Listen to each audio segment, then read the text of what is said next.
ceritaku dan isi hatiku. Tak peduli masa lalu, engkau tetap memilihku. Ubahkan ku, sempurnakan jadi karya yang indah. Kini aku percaya tiada yang mustahil bagimu. Kuasamu kuatkanku, dasarku berharap. Kini aku berserah pada rancanganmu bagiku. Ku ikuti panggilanmu, ku kan setia sampai akhir hidupku.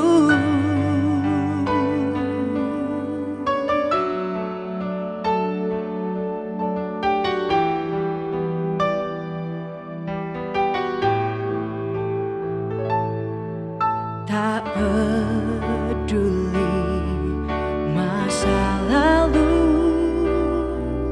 engkau tetap memilihku. Ubahkan ku, sempurnakan jadi karya yang indah.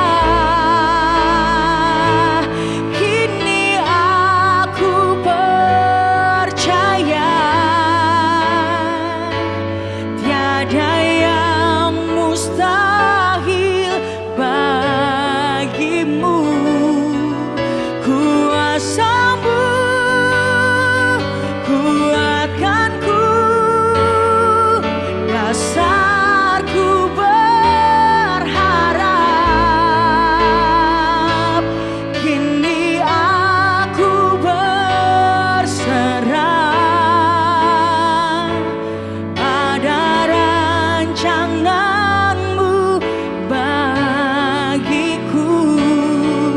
Ku ikuti panggilanmu, ku kan setia sampai akhir hidupku.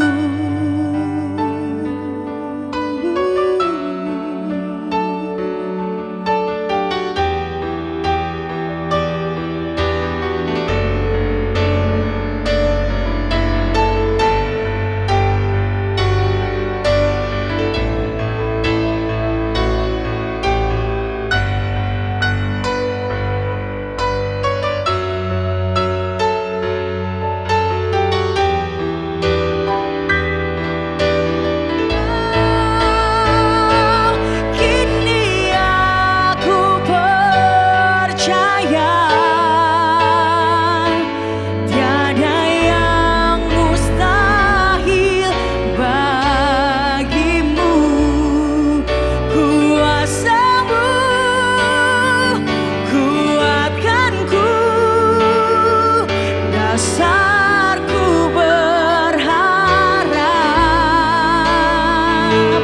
Kini aku berserah pada rancanganmu bagiku. Ku ikuti panggilanmu, ku kan setia sampai akhir hidupku.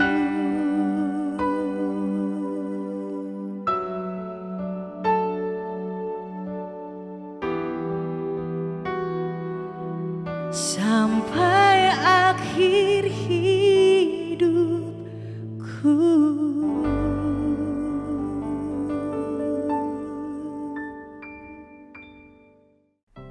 Shalom saudara-saudara yang dikasihi Tuhan, warga kerajaan Allah yang luar biasa.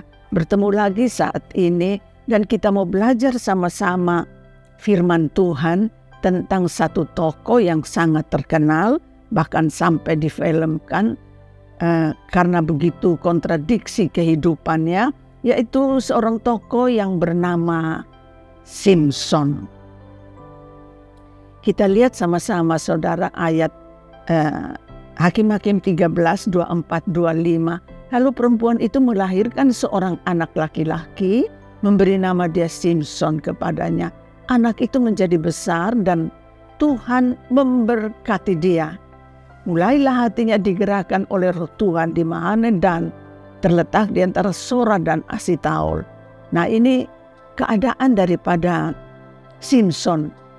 Simson ini sebetulnya sudah dipersiapkan, dikhususkan menjadi nasir Tuhan itu sejak dari dalam kandungan.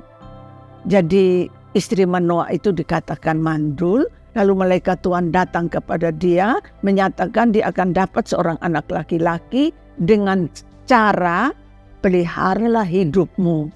Karena di dalam dirimu ada benih ilahi dan tujuan kelahiran daripada Simson, yaitu untuk keselamatan bangsa Israel. Jadi saudaraku sekalian, anak itu tidak pernah ingin dilahirkan. Tidak pernah kita ingin dilahirkan oleh orang tua yang mana, keluarga mana, tapi kita lahir. Kalaupun ada yang dibuang, ditolak, tidak diinginkan, ataupun seperti Simson, diharapkan, diinginkan. Mungkin ini keadaan yang berbeda, tidak diinginkan, tidak diharapkan, atau mungkin diinginkan, tetapi tetap ada rencana Tuhan dalam kehidupan kita, saya dan saudara. Kalau ada saudara yang mungkin diinginkan dari keluarga, kita belajar dari kehidupan Simson. Bagaimana dia seorang anak yang sangat diinginkan, diharapkan, tetapi Simson ini lemah, moralnya lemah. Dan dia suka melakukan keinginannya sendiri. Dia kawin dengan orang Filistin. Mamanya, papanya sudah berkata, kita tidak bisa menikahkan kamu dengan orang Filistin. Kan itu memang sudah syarat orang Israel. Bahkan yang berikutnya, dia kemudian menghampiri perempuan sundal. Lebih sulit lagi dia alami. Lalu kemudian pada akhirnya dia jatuh cinta kepada Delila. Dan dari Delila lah saudaraku sekalian, jerat itu menghancurkan Simson. Banyak orang namanya KTP dari keluarga Kristen. Mereka hidup waktu di dalam rumah, masih di luar, masih dengan orang tua, hidup baik-baik. Tapi sesudah keluar dari rumah, hidup mereka hancur karena pergaulan. Karena tidak bisa menahan keinginan daging, keinginan dosa. Ikut saja kata orang, pelan-pelan pada akhirnya hancur seperti kehidupan daripada Simson. Tapi kita melihat bagaimanapun kehidupan Simson, rencana Allah, kehendak Allah tetap berlaku. Bukan karena Simson itu tidak ada salah, tetapi sekalipun ada kekurangan, kehendak Tuhan tetap berlaku. Simson marah karena istrinya diambil orang-orang lain. Dia mengangkat pintu gerbang yang sangat besar karena dia sangat kuat. Akhirnya dia kemudian membawa di atas gunung. Dia begitu marah sehingga dia menangkap 300 anjing hutan, diikat ekornya, ditaruh obor, dan kemudian terbakar semua lumbung-lumbung dan kemudian kebun zaitun daripada orang Filistin. Bukan saja itu, Simson pada akhirnya bisa mengalahkan orang Filistin itu hanya dengan dengan rahang keledai 1000 orang Filistin.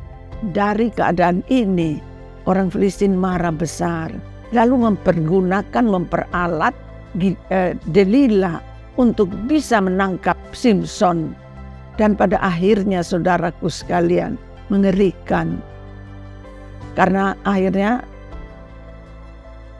dalam Hakim-Hakim 16 itu Delila diperalat orang Filistin terus merayu Simson sehingga rambutnya digundul, matanya dicungkil, dibelenggu dengan rantai tembaga, menggiling di penjara.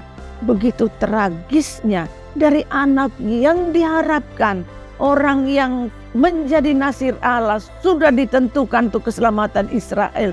Tapi akibat dosa dan ketidaktaatan terpuruk, hancur, masuk penjara, diikat tali tembaga, mata dicungkil. Kemudian saudaraku sekalian, dia jadi budak menggiling di penjara. Menyedihkan sekali.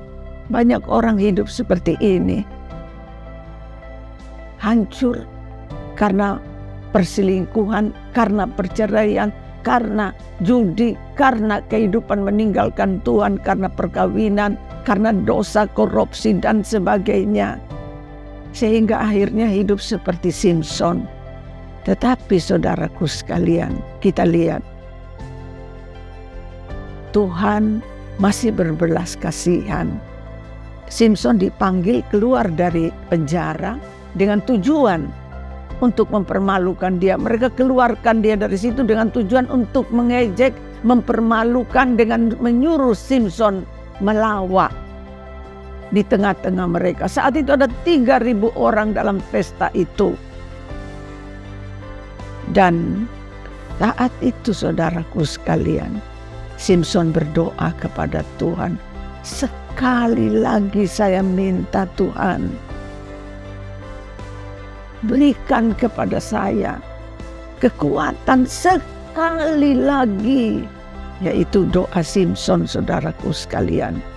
Lalu dia minta anak yang memegang dia itu untuk bawa dia dekat 2 tiang.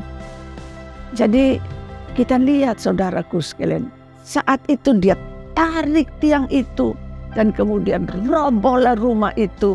Dan ada 3.000 orang semua mati termasuk Simson di dalamnya. Tetapi dari Ibrani 11 ayat 32 tadi dikatakan ada nama Simson menjadi kesaksian iman. Kenapa saudara? Kalau kita lihat betapa terpuruk hidupnya, tapi rencana Allah tidak pernah berhenti, yaitu dia bangkit dari keterpurukan dan dia berkata, ingatlah kepadaku ya Tuhan, berikan kepadaku kekuatan yang daripadamu sekali lagi. Dan itu diperhitungkan Tuhan merupakan iman, merupakan kerinduan untuk bertobat dari hati yang terdalam. Dikembalikan kekuatan Simson saudaraku sekalian, sehingga kemudian dia bisa menghancurkan orang Midian, orang Filistin lebih banyak daripada yang dia bunuh pada waktu-waktu dia masih kuat, masih hidup. Kita lihat sama-sama saudara, Mazmur 139. Mazmur 139, 13-16. Sebab engkau yang membentuk buah pinggamku, menenun aku dalam kandungan ibuku. Aku bersyukur karena kejadianku dahsyat dan ajaib. Saya percaya saudara, semua kelahiran anak-anak diinginkan Allah tidak oleh orang tua, tetapi Allah yang membentuk buah pinggang. Dan kejadianku dahsyat dan ajaib. Ajaib yang kau buat, jiwaku benar-benar menyadarinya. Tulang-tulangku tidak terlindung bagimu. Ketika aku dijadikan di tempat tersembunyi dan direkam di bagian bumi yang paling bawah. 16. Matamu melihat selagi aku bakal anak. Artinya begitu pertemuan sel telur dan juga benih, di situ dikatakan saudaraku sekalian, selagi aku bakal anak, semua sudah tertulis, sudah ada rancangan Tuhan dalam kehidupanmu. Dan dalam kitabmu semua tertulis hari-hari yang akan dibentuk sebelum ada satu pun daripadanya. Kita lihat kehidupan Simson. Diinginkan, diharapkan, tapi dia jatuh karena keinginan dosa. Tapi Tuhan tidak pernah lepas tangan. Dia masih bisa datang kembali. Dia masih bertobat. Dan Tuhan kembalikan kekuatan dalam kehidupannya. Saya percaya saat ini saudara, siapapun engkau yang ada dalam lembah kekelaman, engkau yang berada dalam masa-masa sulit hari ini, engkau hidup tanpa harapan, engkau anggap tidak ada lagi orang yang mengasihi memperhatikan engkau, hanya ejekan dan hinaan yang kau alami. Saya mau berkata pada saudara, ingat, kejadianmu dahsyat dan ajaib. Tuhan yang menginginkan kau ada dalam dunia ini dengan rencana, yaitu walaupun belum tertulis, tapi dia sudah taruh rencana dalam hidup Simson, dalam hidup Yefta, dalam hidup saya dan saudara. Karena kejadianmu itu dahsyat dan ajaib. Saudara omong bersama-sama dengan saya, katakan dengan suara yang keras, kejadianku dahsyat dan ajaib. Sama-sama katakan, kejadianku dahsyat dan ajaib. Satu kali lagi, kejadianku dahsyat dan ajaib. Terima kasih Tuhan, kami bersyukur kepadamu saat ini. Mungkin kami berasal keluarga berantakan, keluarga yang sama sekali tidak menerima dan mengasihi kami. Ataupun kami berasal dari keluarga baik-baik, tapi karena pergaulan, karena keadaan, kami hancur semua di dalam kehidupan ini. Tapi kami percaya, Engkau yang punya rencana tidak pernah, Tuhan tidak pernah ingkar janji, tidak pernah habis cara mengangkat, mengampuni, memulihkan hidup kami. Tuhan memulihkan hidup Simson, Tuhan mengangkat Simson, Tuhan memberkati Simson, Tuhan menolong Simson. Lihatlah hidup kami Tuhan, kekelaman macam apa yang kami alami, keadaan terpuruk macam apa yang kami alami. Dengarlah doa kami seperti doa Simson. Ya Tuhan, sekali lagi, ya Tuhan, sekali lagi aku minta padamu, tolonglah aku, ampuni dosaku, sucikan aku, terimalah aku dengan semua kekurangan. Tuhan tidak menolak Simson, Tuhan tidak mengejek Simson, Tuhan tidak menertawakan Simson. Tuhan terima dia, kembalikan kekuatannya dalam nama Tuhan Yesus. Saat ini saya berdoa, angkat tangan saudara, datang kepada dia dengan hati hancur, dengan keadaan terbuka.